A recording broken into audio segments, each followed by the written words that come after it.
Today, I'm going to show you how to take the simple hand puppet that we made in the last video and to create a foam skull for it so you can change the features. I made these puppets using the exact same pattern that we used in the last video.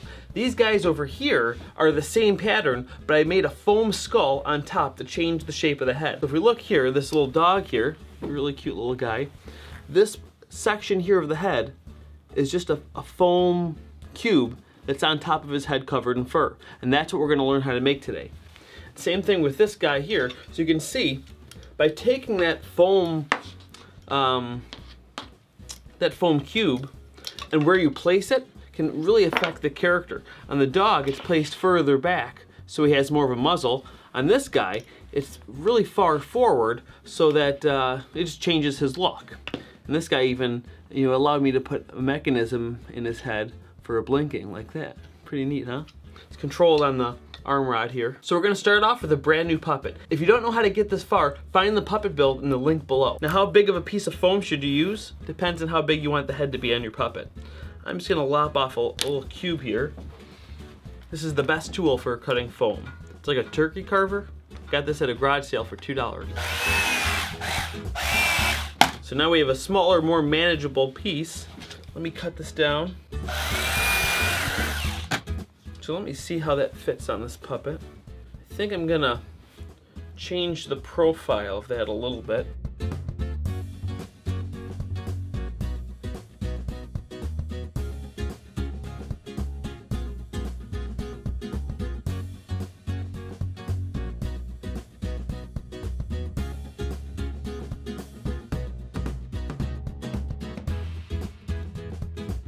So this is going to be the foam head for my puppet. Now, if you were going to be making this puppet out of fleece, you'd want to be a lot more precise with your cutting. But the fur is good for covering up a lot of little mishaps. Now, in order to cover this thing, we're going to make a quick pattern. Now, you could be a lot more precise with this pattern making, but I just want to make sure that it fits around.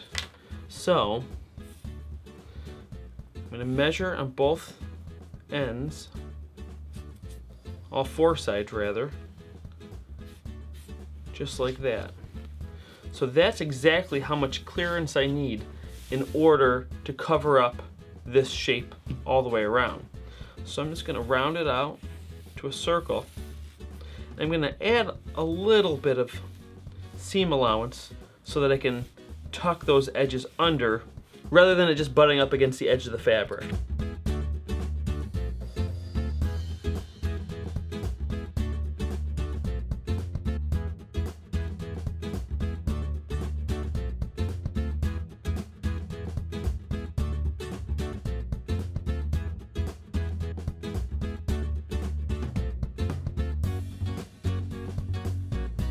Now, like I said before, the best way to do this is to create darts and an actual pattern to do it. I'm trying to show you the simplest way to do this because I imagine if you're watching this video, this is one of the first puppets that you're making. Now, what we're gonna do in order to cover this is we're gonna gather the fur all the way around. So I'm taking this piece of thread with a needle. So I'm gonna do this running stitch all the way around the circumference of the circle.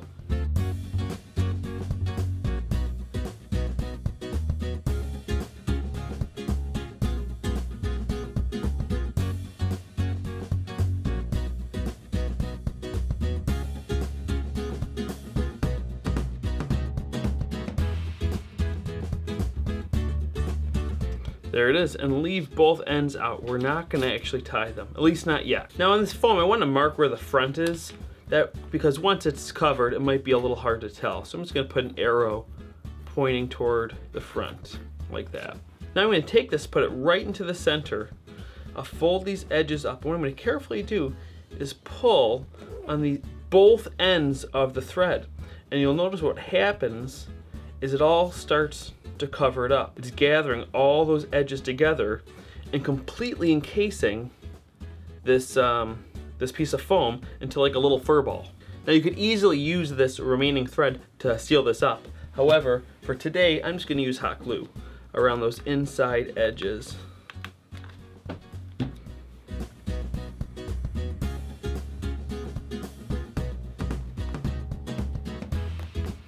Here it is, our little fur ball. Now this is going to be the top of the skull. Now that this piece is done, let's prep the top of the puppet. Now to get this to connect really well, what you want to do is trim the fur down where it's going to be sticking, okay? So an easy way to do this is just kind of measure about where you want it. Make sure it's facing the right way. I'm planning on making this into another dog, so I think I want it to be about there.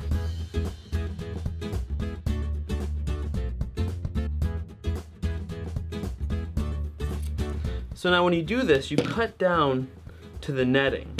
That makes gluing this much more secure rather than kind of flopping around. I'm sure you've seen a lot of floppy puppets in your time. So now let me see that. That would go down right there. Good, I'll make it a little bit bigger. And there we have our bald puppet. Now this is where we're gonna stick our foam skull, just like that.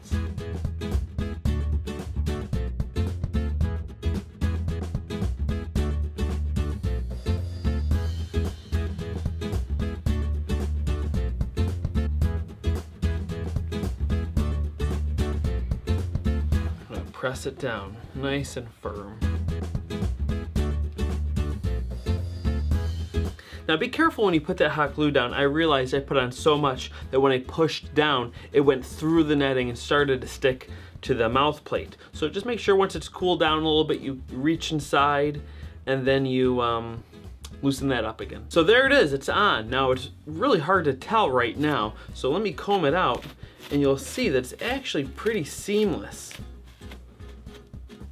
once this fur is combed over.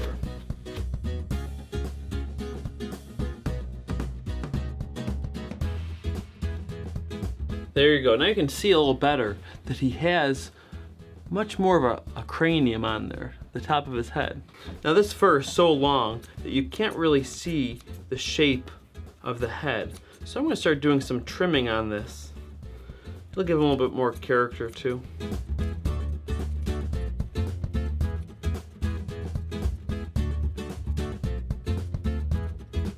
So here we have our puppet at this stage now. It's very clear that he has that top of the head. Now I'm gonna give him some ears, decorate him up.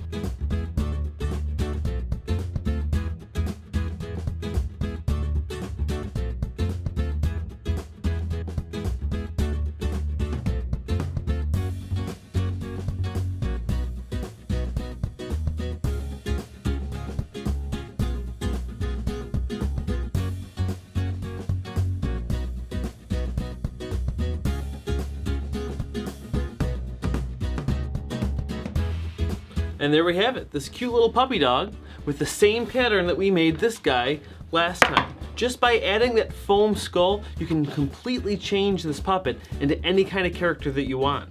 Well, if you enjoyed this video, subscribe and hit that like button. In the next video, I'm going to show you all different types of eyes that you can make for your puppet. See you next time.